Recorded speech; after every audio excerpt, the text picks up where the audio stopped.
Purihin po ang Panginoon sa hapon po ito. Tayo po ay lubos na nagpapasalamat sa Diyos sapagkat hindi po napipigilan ang pagpapahayag ng salita ng Panginoon. Lalong-lalo na dito po sa ating pong SCB Daily Livestream na pinapangunahan po ng ating mentor, Pastor Wilbert Gutierrez. At higit sa lahat sa opportunity na ibinigay niyo uli para tayo po ay magkasama-sama. Diyan po sa inyong tahanan. At higit sa lahat sa mga kapwa ko, Pastor sa SCB family. Isa pong mapagpalang hapon sa bawat isa sa atin. Itutuloy ko po yung aking tinalakay sa inyo nung nakaraang araw patungkol po sa pinamagatang lockdown. It can make or break you.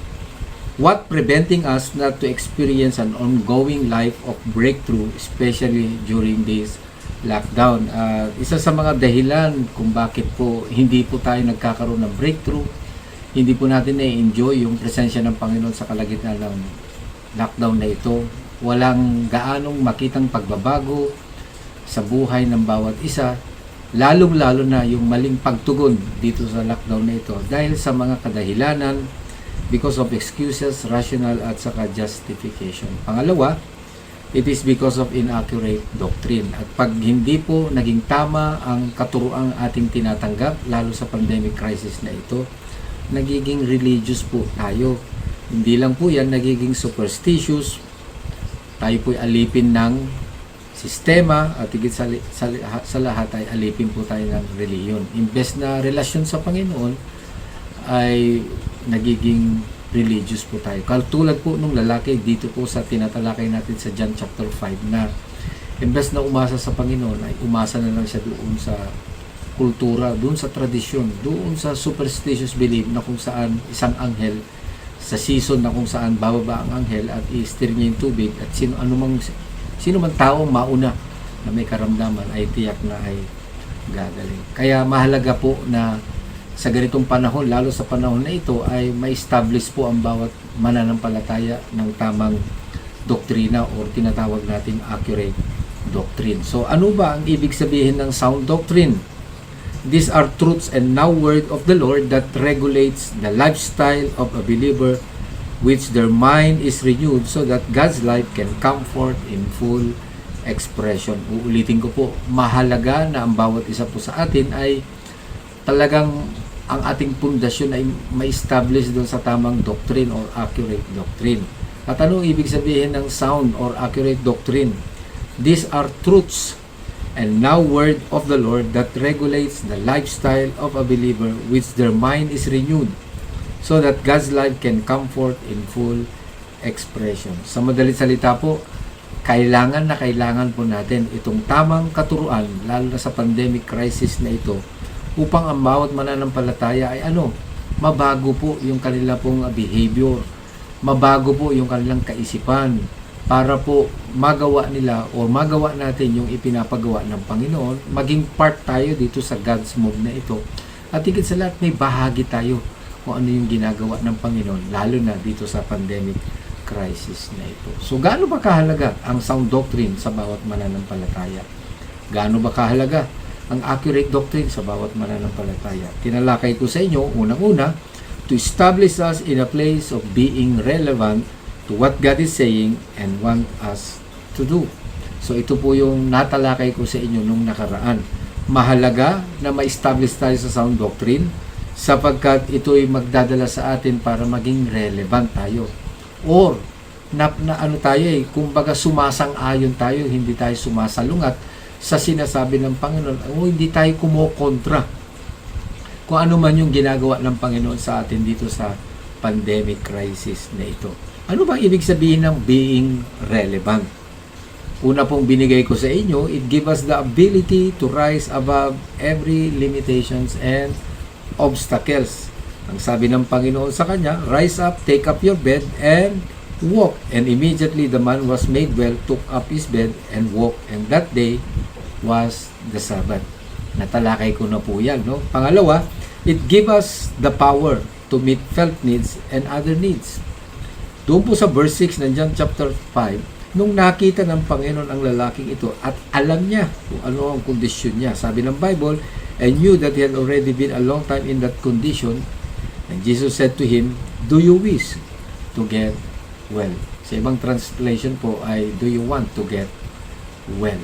Sa madali salita po, pag tayo po ay na-establish sa tamang doctrine or sound doctrine or accurate doctrine, nagiging relevant po tayo. At pag nagiging relevant, kaya po nating abutin kung ano man po yung felt needs at iba pang pangangailangan, lalo na sa ating mga kapatid sa Panginoon.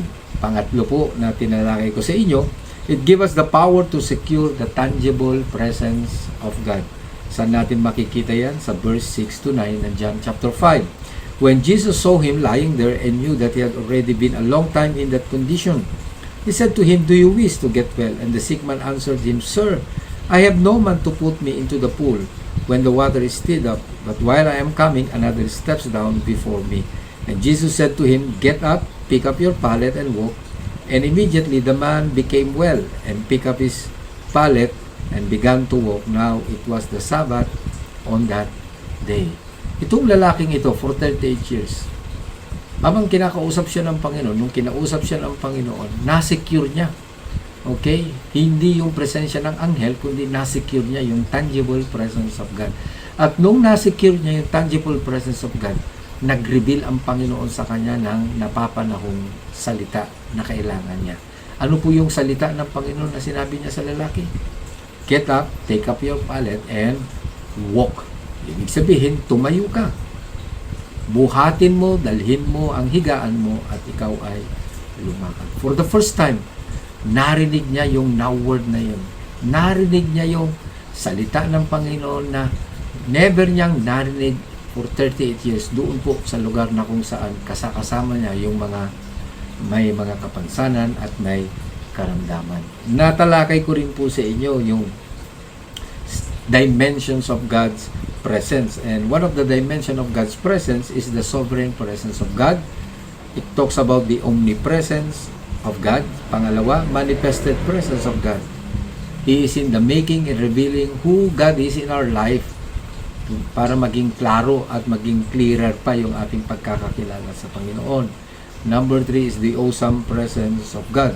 This will awaken our consciousness and awareness doon sa revelation at insight kung sino ang ating Panginoon. Pang-apat, the anointed presence of God. We call this an empowering presence in the life of Mary. Natalakay na rin po natin yan. Another is about the indwelling presence of God. Ito yung indestructible life. The word na tinatanggap natin, it is an indestructible seed. The Christ that we have in life is the hope of glory. Another po yung heavenly presence of Christ. Pag sinabing heavenly presence of Christ, this is our position in the heavenlies. Ito pong sinasabi ng 1 Corinthians 6 verse 17. He who is joined to the Lord is one spirit with Him. Kasama po yung 1 Corinthians 6:19. Or do you know that your body is the temple of the Holy Spirit who is in you, whom you have from God, and you are not your own. And in the last scripture, Ephesians 2 verse 4 to 7, but God, who is rich in mercy, because of His great love with which He loved us, even when we were dead in trespasses, made us alive together with Christ. By grace you have been saved, and raised us up together, and made us sit together in the heavenly places in Christ Jesus, that in the ages to come He might show the exceeding riches of His grace in His kindness toward us in Christ Jesus. When we say seated with Him, it is our position with God in the heavenly places. So, ika-anim po yung heavenly presence of Christ. And the last dimension is the person of God, the person of Jesus, and the person of the Holy Spirit. Now, ituloy ko po yung aking pong tinatalakay sa inyo about lockdown. It can make or break us. Pang-apat po na dahilan or ibig sabihin na becoming relevant. Verse 8 to 11, John chapter 5. Let me read. And Jesus said to him, "Get up, pick up your pallet and walk." And immediately the man became well and picked up his pallet and began to walk. Now it was the Sabbath on that day. So the Jews were saying to the man who was cured, "It is the Sabbath. and it is not permissible for you to carry your pallet. But he answered them, He who made me well was the one who said to me, pick up your pallet and go." If we are established with the accurate doctrine, nagiging relevant po tayo. At dahil relevant po tayo, ikaapat po na idudulot dito sa atin, it gives us the power to demonstrate transformation permanently. Ulitin ko po, ang transformation po na nangyari sa buhay natin is not temporal but permanently. Why? Because Jesus gave us the power to change life. Yung kasabihan po na it takes lives to change another life. Sa madaling salita po, hindi ganun kadaling baguhin ang buhay ng isang tao unless na yung gagamitin ng Panginoon para baguhin ang isang tao ay makitaan ng transformation, makitaan po ng pagbabago. That is why our nature must be changed from being a sinful nature to become a nature of Christ. Kaya ang iglesia po ay isang entity ng Panginoon, isang agent of change ng Panginoon para ang buhay ng mga tao ay mabago sa pamamagitan ng pangangaral, pagdidisciple, sa pamamagitan ng paghuhubog ng buhay ng mga tao para hindi lang makilala ang Panginoon, kundi sa kanilang pagkakakilala, ang bawat isa po ay mabago. Ito po ang sinasabi ng 2 Korinto chapter 5 verse 17. This means that anyone who belongs to Christ has become a new person. The old life is gone and a new life has begun. This will be the beginning that God will fashion our life. Kung tayo po'y nakipag-isa na kay Kristo, ay tiyak po na ang buhay po natin ay mababago. Bakit po? Kasi ang pakikipag-isa po natin is not a one time, but it's a day-to-day basis. Ito po ang sinasabi ni Pablo, I die daily. Sinusupil ko kung anuman ang kagustuhan ng aking sarili para hindi yung gusto ko ang mangyari, kundi ang gusto ng aking Panginoon. Sa madaling salita po, itong lalaking ito, nung siya po'y pinagaling ng Panginoon, nung siya po'y binago ng Panginoon, nawala po yung kanyang sakit, nawala po yung kanyang nararamdaman, at higit sa lahat, siya po ay nakitang nasa templo. Okay? Siya po ay nagpapatotoo kung sino po ang nagpagaling sa kanya. So yung pong pagbabago is a permanent transformation. It's a permanent change. Acts 3 verse 1 to 10. Isang paralitiko po sa panahon ng ating mga apostol doon sa Acts chapter 3 na kung saan pinagaling din ng Panginoon sa pamamagitan ng mga apostol. Acts chapter 3 verse 1 to 10. Let me read po. Now Peter and John were going up to the temple at the ninth hour, and the hour of prayer. And a man who had been lame from his mother's womb was being carried along, whom they used to set down every day at the gate of the temple, which is called Beautiful, in order to beg alms of those who were entering the temple. When he saw Peter and John about to go into the temple, he began asking to receive alms. But Peter, along with John, fixed his gaze on him and said, "Look at us." And he began to give them his attention, expecting to receive something from them. But Peter said, "I do not possess silver or gold, but what I do have, I give to you. In the name of Jesus Christ the Nazarene, walk." And seizing him with the right hand, he raised him up, and immediately his feet and his ankles were strengthened. With a leap, he stood upright and began to walk. And he entered what? And he entered the temple with them, walking and leaping and praising God. And all the people saw him walking and praising God, and they were taking note of him as being one who used to sit at the beautiful gate of the temple to beg alms. And they were filled with wonder and amazement at what had happened to him. Yan po ang nangyayari. Kapag tayo po ay na-establish sa now word, na-establish po tayo sa sound doctrine, ay nagiging relevant po tayo sa salita ng Panginoon. At pag nagiging relevant po tayo, isa sa mga kapangyarihan na binibigay ng Panginoon sa atin, we will demonstrate a transformed life and a changed life. Sa pandemic crisis po na ito, very obvious po na yung mga tao na mga anak ng Diyos na talagang sumasabay sa galaw ng Panginoon, alam kung ano ang salita ng Diyos at ginagawa kung ano yung prescribed instruction ng Panginoon. Very obvious and very evident po yung pagbabago ng buhay. At makikita po natin, very obvious po, they are useful, nagiging meaningful, at higit sa lahat, so glorious pa, at sobrang excited pa sa mga panahong pang-darating. Why? Imbes na maghirap sa panahon ng pandemic crisis, ay nananagana. Imbes na mawalan ng trabaho, ay nagkakaroon po ng trabaho at hindi po nade-demote, kundi ipinopromote ng Panginoon. Imbes na hindi magamit ng Panginoon, ay nagagamit ng Diyos sapagkat meron pong willingness na magpagamit sa Panginoon. Nagiging resourceful, nagiging responsable. Sa madaling salita po, very obvious po yung pong nagagawa ng Panginoon sa mga taong sumasabay, alam, nagiging relevant kung ano po ang sinasabi at pinapagawa ng Panginoon. It is simply because of what? Establishing themselves to this sound doctrine.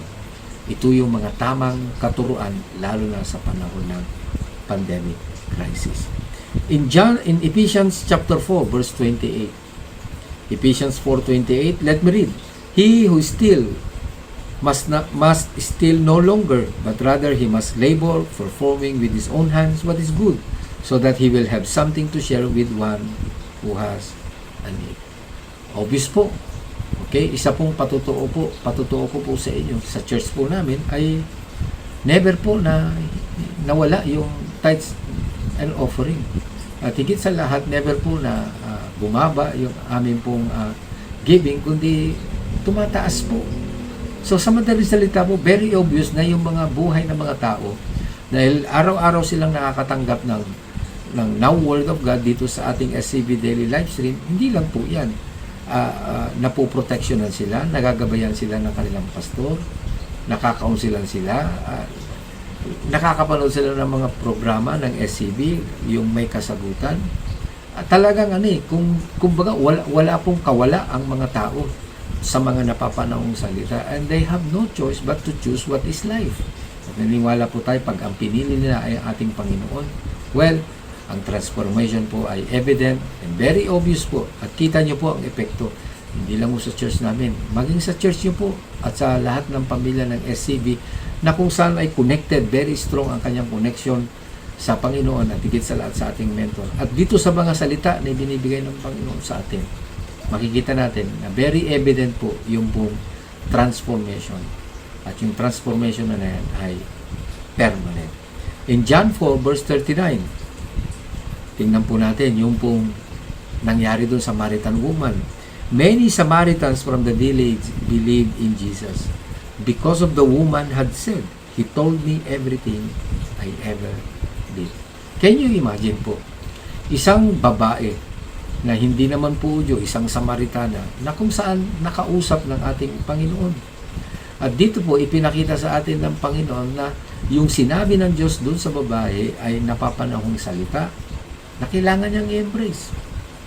At bilang isang mananamba, okay, sabi ng Biblia ay pag-uwi niya, inayos niya, sinettle niya lahat yung issue ng kanyang buhay.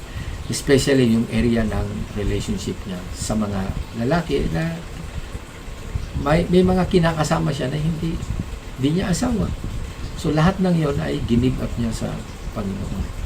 O, diba dito sa pandemic crisis na ito? Isa sa mga dealing ng Panginoon sa atin is what? I-increase ng Lord yung righteousness niya sa ating buhay. Hindi lang sa ating gobyerno, but kundi sa ating buhay. At makita po natin na tayo po ay nagre-respond. At alam na po natin ang nagagawa pag tayo po ay repentant, tayo po ay tumalikod, tayo po ay inaangat ng Panginoon, tayo po ay binibigyan ng grasya ng Panginoon para magkaroon ng kakayahan at kapangyarihan na gawin ko ano ipinapagawa ng Diyos. And if we fully obey what God is saying to us in this pandemic crisis, ay nakatitiyak po tayo na yung pagbabago ay ating pong portion. Yung transformation ay ating portion. Yung hindi dati nagkakaloob, ngayon po ay faithful na nagkakaloob. Yung dati po na magnanakaw, ngayon po ay hindi na po nagnanakaw.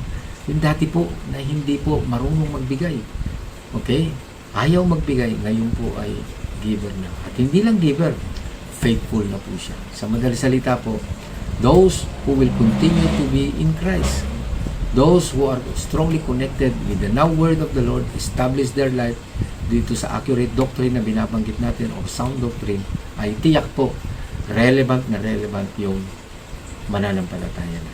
Are you a relevant Christian in this pandemic crisis? Yes. It is because of the grace of God. It is because of the indestructible Word of God na binibigay sa atin. At higit sa lahat, yung presensya ng Panginoon sa panahon ng pandemic. Yan po ang portion natin sa ating pong kalagitnaan. So, panglima po, letter E. Ano ho ba ibig sabihin ng being relevant? Verse 8 to 9 ng John chapter 5. And Jesus said to him, "Get up, pick up your pallet and walk." And immediately the man became well and picked up his pallet and began to walk. Now it was the Sabbath on that day. Relevant means it gives us the ability to receive the now word of the Lord. Pag ikaw po ay you begin to relocate yourself, position yourself to receive the now word of the Lord. Ano po ang nangyayari sa atin? Meron pong nangyayaring miracle. Mga kapatid, it is a miracle. Why? Imbes na maghirap po ay tayo nananagana. Di ba? Isang malaking himala. Bakit po tayo nananagana? Hindi dahil meron po tayong pambili. Hindi dahil may trabaho po tayo. Bagamat mahalaga po yun. May factor po yun. Pero po yung pinaka kung hahanapin lang po natin yung susi, yung dahilan kung bakit meron po tayong pambili at bakit tayo nakakabili. This one. It's because of the now word of the Lord. Alam nyo, sa pandemic crisis po na ito, hanggang ngayon, may mga tao po na hindi naniniwala sa now word. Napapanahong salita ng Panginoon. Ano po ba ang sabi ni WRB? Our obedience to the now word of the Lord will lead us to our breakthrough. Yung pong pagsunod at pakikinig ng mga napapanahong salita that causes us to become relevant. It will bring and lead us to our breakthrough. Breakthrough in every area of our life. Tingnan niyo po ang lalaking ito. Balikan po natin. How many years po siyang nandun? 38 years. Nung masumpungan siya ng Panginoon, anniversary niya, 38 years. Ang binigay ng Lord na mensahe sa kanya, imbes na alalayan siya, i-empower siya para pag bumaba yung anghel, ay siya yung mauuna. But Jesus said to him, "Do you wish to get well?" That is the now word. Ibig mo bang gumaling? Pangalawa po na binigay sa kanya. Get up, pick your pallet and walk. Diba? Yan po yung never niya pang narinig yan sa buong buhay niya. Never po, at wala man lang ni isa. Even the Pharisee taught him kung ano ang kanyang gagawin. Basta ang paniniwala lang nila, ang tradisyon nila, maghintay ka lang dyan, yung season na bababa yung anghel. Tinuruan siya ng Panginoon na mag-focus sa ating Panginoon. Diba? Yan din po ang sinasabi sa atin ng ating mentor at sa lahat ng mga nagtuturo ng mga pastor dito sa daily live stream. Don't focus on crisis, but focus on Christ. Nung una po ay nakapokus tayo sa crisis. Nung dumating yung now word na in-entrust sa ating mentor na si Pastor Pedro, ano pong nangyari po sa atin? Ha? Ano po ba ang nagagawa ng now word of the Lord? Well, bigyan ko lang po kayo, narinig nyo na po ito. Alos araw-araw po sa daily live stream natin ay naririnig na po natin ang epekto pag tayo po ay nakakarinig, tumatanggap ng now word of the Lord. Well, pag sinabing now word, tayo po ay recipient, consistent recipient ng now word, lalo sa pandemic na crisis na ito. It gives us the freedom. Ang now word po will set us free from every bondage, from every oppression, depression, or discouragement. It gives us a freedom. Now word give us a fresh start. Di ba? Laging naririnig po sa ating mentor. A righteous man falls 7 times, but he will rise again. Kapatid, ang pandemic crisis na ito, isa sa mga now word na natanggap ko is what? God is giving us a second chance. Kung kinakailangan mag-start sa simula, bakit hindi natin simulan? Sapagkat walang masama sa simula. Kahit yung maliit lang na simula, Kasi ang sabi ng Biblia, do not despise small beginnings. So now word give us freedom. Now word give us a fresh start. Now word give us an acceleration to the process. Imbes na matagal ang proseso, napapadali because God is a God of acceleration. Now word gives you a distinction to the word. Itong now word na ating pong nare-receive, naalala niyo po yung Goshen? Ang laki po ng epekto nito nung narinig po natin ito. Well, laki po ng epekto nito sa akin at sa pamilya ko. Yung pagkakaiba natin sa mundo sa panahon ng crisis. Because we're living in our spiritual Goshen, where the presence, promotion, protection, and provision of God is available. Amen? Ano pa? Now word will cause us to come out from our condition. Matagal man yan or maiksing panahon pa, maiksing panahon lang yung ating kalalagayan, well, ang mahalaga po, dadalhin tayo dito sa kung saan ay pagagalingin tayo at palalayain niya tayo sa matagal na panahon na tayo ay nakatali sa hindi magandang sitwasyon. Anong nabibigay ng now word? It gave us a sense of urgency in our heart. Imbes na sabihin mo, saka na lang, imbes na sabihin mamaya na lang, merong sense of urgency. You are now beginning to redeem the time because you know the time you are evil. Sa madaling salita, hindi ka patumpik-tumpik, magsiseryoso ka na. Yung matagal nang pinapagawa ng Panginoon sa iyo, ngayon ay gagawin mo. Why? Because of this sense of urgency in our heart and spirit. Now word, take us out from perversity.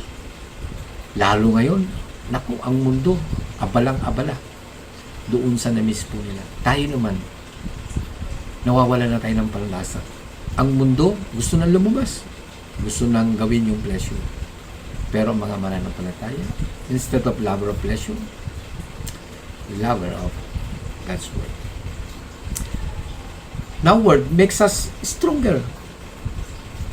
Tayo ay pinapalakas at pinapatibay ng napapanoong salita ng Panginoon. The now word give us the ability to overcome pressure. Well, the word now is pressure. Ang mundo, walang ibibigay yan sa ating kundi pressure. Kaya pag hindi po na-renew ang ating mind, yan po sinasabi ng Romans chapter 12. Pagdating sa verse 2, sa New Living Translation, do not copy the behavior of the world. Because if we are pressured, if we are conformed, well, may tinatawag na kompromiso sa ating pananampalataya. Ang now word sustain us, lalo na sa panahon ng kapaguran at kalungkutan. Kapatid, napakaraming na idudulot nitong now word na ito that will make us relevant in this pandemic crisis. Matthew 4 verse 4. But he answered and said, it is written, man shall not live by bread alone, but by every word that proceeds from the mouth of God. Kaya ang bawat mananampalataya, kayo at ako, hindi lang po tayo nabubuhay sa tinapay or nourishment ng ating physical na katawan. More important is this. Nabubuhay po tayo sa bawat kapahayagan na nire-reveal ng Panginoon sa atin. Because every time God revealed to us who He is, especially in this pandemic crisis, every time there is what we call spirit of revelation we receive. From our mentor and from our pastor, if you are a believer, if you are a worker and a leader, if you are strongly connected, you will receive the spirit of revelation. And if we are a recipient of and a consistent recipient of God's revelation, tumitibay po ang ating kalooban, nagiging panatag po, at lumalakas po tayo. At At ang sabi ng Panginoon kay Peter, and upon this rock, I will build my church. Every time we receive revelation, have the understanding of this revelation, and have the wisdom to build this into our lives. We are like a rock, and upon this rock, I will build my church. The gates will never harm us. The gates of hell will never overpower us. Ephesians 5:16. That is why making the most of your time because the days are evil.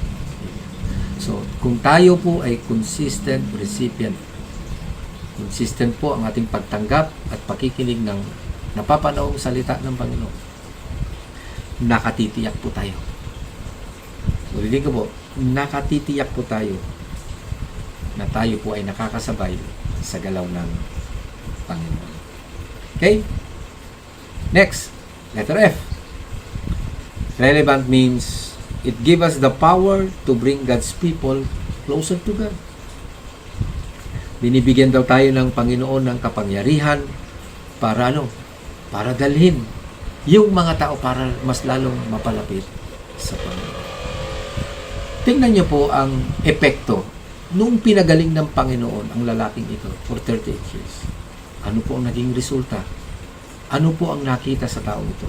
Verse 14 to 25. Tingnan po natin. Afterward, Jesus found him in the temple. Nakita niyo po yun. He was found in the temple and said to him, Behold, you have become well. Magaling ka na. And do not sin anymore, so that nothing worse happened to you. The man went away and told the Jews that it was Jesus who had made him well. Diyan po, sa binasa natin niyan, pinagaling siya ng Panginoon para mapalapit siya sa Diyos. At siya nakita in the temple. Anong ginagawa sa temple? Hindi lang po nagpupuri sa Panginoon. Nagtetestify what God has done in His life. Ine-express niya yung kanyang devotion. Longing siya lagi na mag-dwell sa presence of God. Di ba po, napakarami na pong ginawa ang Panginoon sa atin dito sa pandemic crisis dito. Well, hindi naman po tayo nagpapasalamat sa COVID, kundi salamat sa Diyos dahil isa sa ginamit niya ay COVID-19 para makot yung ating attention, para tayo ay manumbalik sa Panginoon, para ma-restore yung ating family altar, ma-restore yung broken relationship ng bawat pamilya, at higit sa lahat, makita natin yung kahalagahan ng salita ng Diyos sa buhay ng isang mananampalataya, kahalagahan ng pastor sa buhay mo, kahalagahan ng mentor at spiritual father sa pastor. At higit sa lahat, kahalagahan ng iglesia sa bawat mananampalataya. Doon po natin ine-express. Kaya sa ating pong family altar, yan po ay isa sa mga resulta ng ginawa ng Diyos sa ating buhay. Tumanggap tayo ng na-word, at ang sabi ng ating mentor na si Pastor Wilbert, ang na-receive niya, let us rebuild family altar. Kung hindi i-rebuild, i-build uli ang family altar. Because this is one of the now word of the Lord na kanyang tinanggap, na ibinahagi sa atin, na inimpart sa atin, na nung in-apply natin, nakita natin yung napakagandang resulta. Hindi lang yan, nagde-devote na tayo sa iisang teaching. And that is apostolic teaching. And when we function in this pandemic, nagpa-function na tayo effectively. Na dati may depekto, pero ngayon, may epekto na. May impact na, may influence na. Are you the man? Are you a woman of influence? Nakita nyo, halos lahat po ng mga pastor na nagtuturo po dito ay talaga makita nyo, connect lagi doon sa mensahe na ipinapangaral ng bawat pastor na inassign ng ating mentor para magturo dito sa SCB Daily Livestream. Romans 10 verse 1. Brethren, my heart's desire and prayer to God for Israel is that they may be saved. sa pandemic crisis na ito, isa rin sa na-word ng Panginoon. Hindi lang maligtas ang ating sambayan. Hindi lang maligtas ang ating mga kaibigan. Hindi lang maabot yung mga hindi natin naabot. Kundi manumbalik sa Diyos na lumikha sa kanila. Paglingkuran ang Diyos na lumikha sa kanila. 1 Peter chapter 2 verse 11 and 12. Beloved, I beg you as a sojourners and pilgrims, abstain from fleshly lust, which war against the soul, having your conduct honorable among the Gentiles, that when they have speak against you as evildoers, they may, by your good works, which they observe, glorify God in the day of visitation. Yung pagiging patotoo, nagiging mabuting testimony sa ating mga pamilya, kamag-anak, o kaibigan, o kapitbahay. Sila rin po ay maliligtas. And they will glorify our God who is not seen and visible. Kaya ito pong lockdown na ito, talagang yung pagmumold ng Diyos sa atin, pagpo-form at pag-shape, at yung pag-aalis ng bawat flaws na meron po tayo, at pag-overcome ng ating mga weakness. Isa pong himala na tayo po ay hanggang ngayon, hindi lang nanatiling buhay, kundi nananagumpay na kasama niya. Pinaglalaban po tayo dito sa battle. Sabi po ng Biblia, the battle is not yours, but the battle is the Lord. This now word, being relevant, causes us to bring other people to get closer to God. Meron pong intimate relationship sa Panginoon. Well, tingnan po natin. Acts chapter 2, verse 42. They were continually devoting themselves. After na sila'y mapangaralan ng good news ng mga apostol, ano pong nangyari sa mga believers? Lalo silang napalapit, hindi lang sa Diyos, kundi they devoted themselves not only to God, but to the apostolic teachings, and to fellowship, and to the breaking of bread, and to prayer. Kaya hindi nyo ba kung napapansin, mga kapatid, yan po ang na-establish na kultura sa panahon ng pandemic, at ako po naniniwala after ang pandemic, because naging part na ng buhay natin, naging part na ng pamilya natin, naging kultura na po natin ito. Hindi lang kultura ng SCB ito, kultura ito sa kaharian ng Diyos. Ano yun? Devoting to apostolic teaching, fellowship, breaking of bread, and prayer. Bahagi na po ito hanggang sa pagbabalik ng Panginoon. Naniniwala po ako, pag itinuloy-tuloy po natin itong ginagawa natin kulturang ito, salamat sa Panginoon. For the sake of those who are elect, I will shorten those days. Dumating man uli, or may darating man, na anumang iba't ibang klase ng crisis, naniniwala po ako, if God is with us, kasama natin ang Panginoon, at patuloy na gagawin natin ito, ma-overcome po natin yung mga sitwasyon na hindi pa natin nararanasan. In Mark chapter 10, verse 51 to 52, isang bulag pinagaling ng Panginoon. Imbes na maglakwat siya, imbes na hanapin yung matagal niya ng hindi nakikita. After the healing of this man, Bartimaeus, in verse 51 and 52 ng Mark 10, let me read. And answering him, Jesus said, "What do you want me to do for you?" And the blind man said to him, "Rabboni, I want to regain my sight." And Jesus said to him, "Go, your faith has made you well." And immediately, he regained his sight and began following him. Mga pinapagaling sa pandemic crisis, mga pinapatibay at pinapatatag sa pandemic crisis. sila yung mga tao, lalaki at babae, na patuloy na napapalapit, nagbibuild ng magandang relasyon sa ating Panginoon. Acts 3 verse 8 to 10. So he leaping up, stood and walked, and entered the temple with them.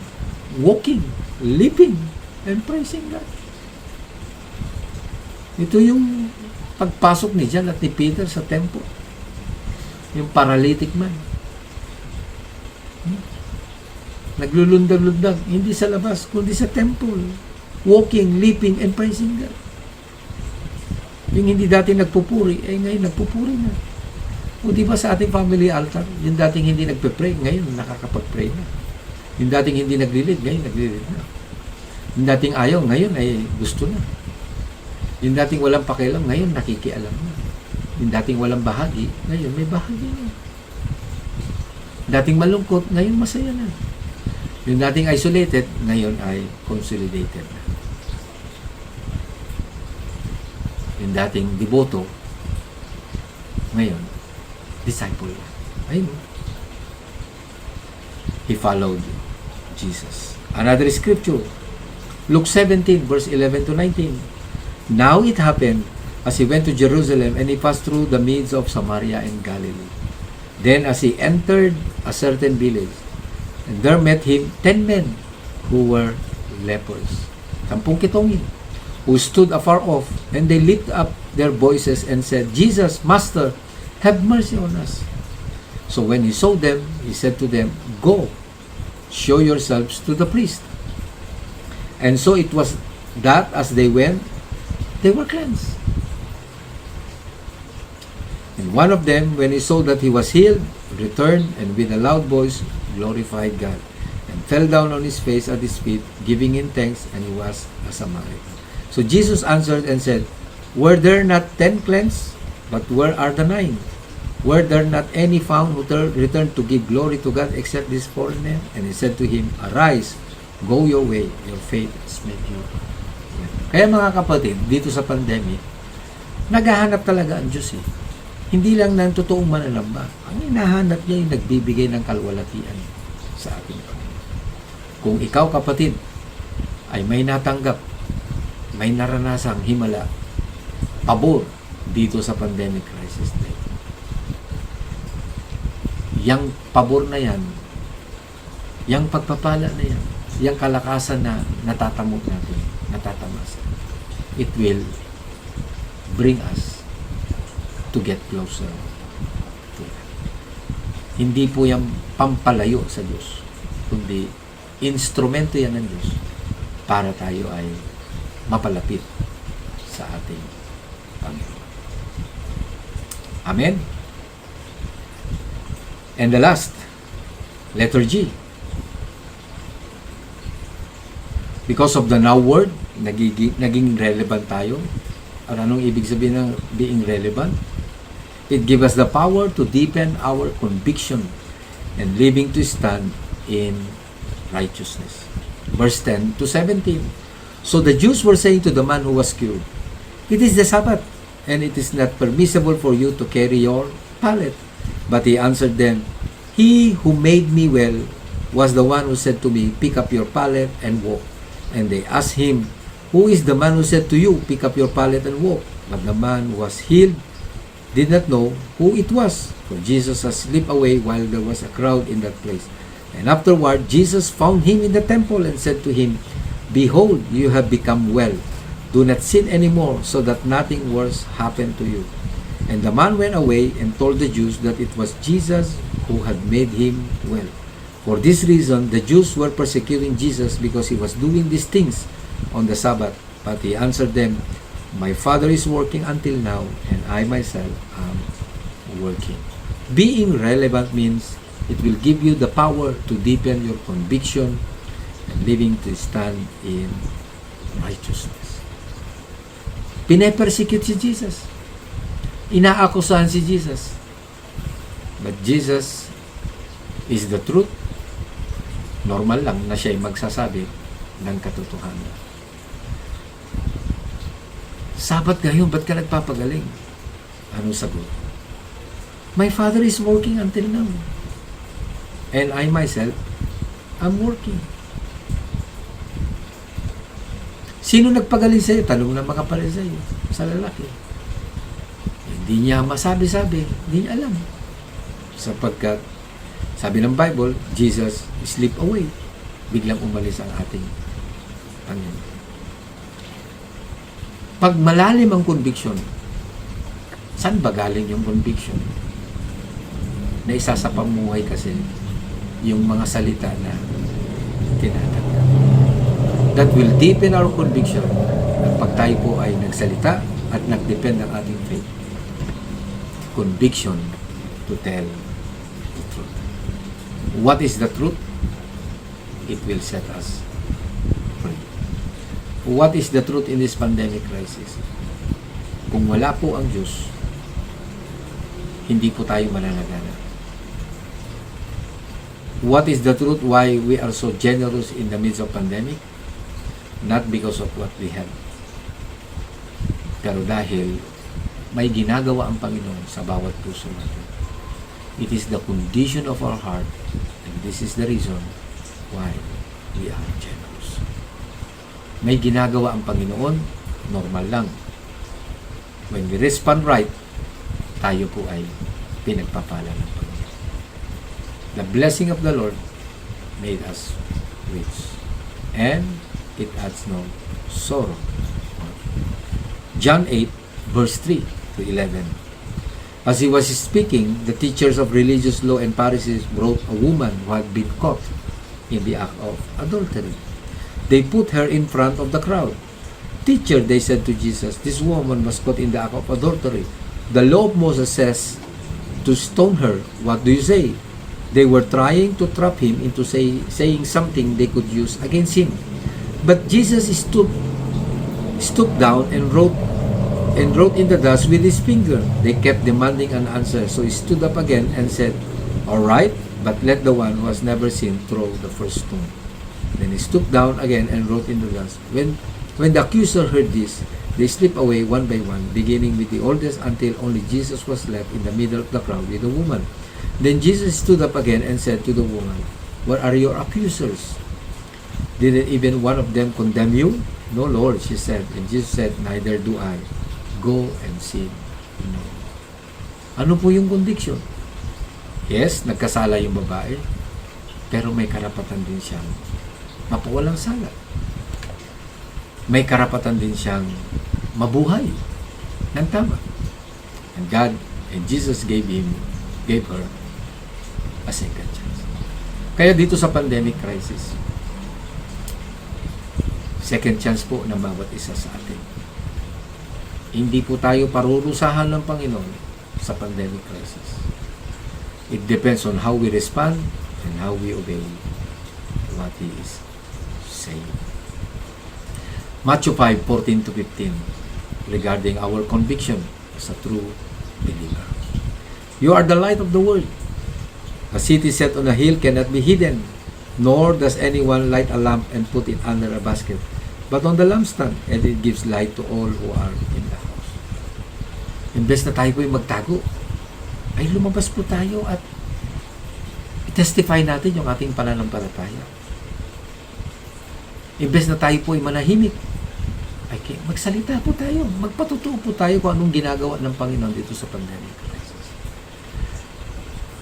Instead na tayo po ay hindi mag-participate sa pagbibigay ng pagsamba at papuri sa Panginoon, taas na po natin ating kamay. Ipakita po natin na tayo po ay malayang sumasamba, lalo na sa bansa. Matthew 5:16, let your light shine before men in such a way that they may see your good works and glorify your Father who is in heaven. Sa loob ng bahay po, ipakita na po natin ang epekto ng daily live stream. Ipakita na po natin ang epekto ng The Word. Ipakita na po natin ang epekto ng May Kasagutan program. Lahat po ng gawain ng Panginoon na isa sa ginagamit ng Diyos ay ang SCB Tribe family na pinapanguna ng ating mentor, si Pastor Wilbert. Pakita po natin yung epekto. Ephesians 4:25. Therefore, rejecting all falsehood, that should be our conviction, whether lying, defrauding, telling half-truths, spreading rumors, any such as this, speak truth each one with his neighbor, for we are all parts of one another, and we are all parts of the body of Christ. Tapusin ang kasinungalingan. Ang sabi diyan, defrauding, telling half-truths, whether lying, spreading rumors, fake news, hindi totoo.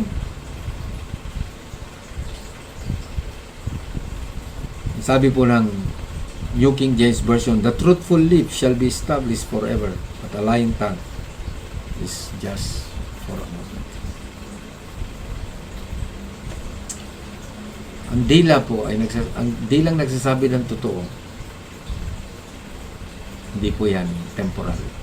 It will establish forever. But a lying tongue is but for a moment. Kaya yung mga mananampalatayang hindi rumerespond sa panahon na ito, makikita nyo, parang bula na nawawala. Imbes na mag-connect, nagdi-disconnect. Ay, yung kwento nga ni Pastor Wilbur, after 30 years, nag-disconnect. Dahil hindi niya na-handle yung challenge ng kanyang pananampalataya. Because of feelings, because of emotions. At higit sa lahat, because of wrong associations. Deep conviction ba kamo? How about Daniel? Chapter 1, verse 3 to 8. Then the king instructed Aspenas, the master of his eunuchs, to bring some of the children of Israel and some of the king's descendants and some of the nobles, young men, in whom there was no blemish, but good-looking, gifted in all wisdom, possessing knowledge and quick to understand, who had the ability to serve in the king's palace, and whom they might teach the language and literature of the Chaldeans. And the king appointed for them a daily provision of the king's delicacies, and of the wine which he drank, and 3 years of training for them, so that at the end of that time they might serve before the king. Now, from among those sons of Judah were Daniel, Hananiah, Mishael, Azariah. To them the chief of the eunuchs gave names. He gave Daniel the name Belteshazzar, Hananiah, to Hananiah Shadrach, to Mishael Meshach, and to Azariah Abednego. Sabi ng Bible, but Daniel purposed in his heart that he would not defile himself with a portion of the king's delicacies. That is conviction. That is what we call deeper conviction. So pag tayo po ay consistent recipient ng word, nagiging relevant po tayo. Wala na yung compromising. Malalim na po yung conviction. Ano nagagawa ng conviction? Walang compromise. Nasabi ng New Living Translation that Daniel was determined not to defile himself by eating what the king offered. Fully determined. Sa NIV, resolved in his heart. Sa Amplified Version, but Daniel made up his mind. Yan po ang nagagawa ng accurate doctrine, ng sound doctrine. Nagiging relevant po tayo. Pag relevant, hindi ka madaling matangay ng anumang teaching. Hindi ka madaling madala sa anumang mga pangako. Ito, madalas kong narinig kay Pastor Wilbert.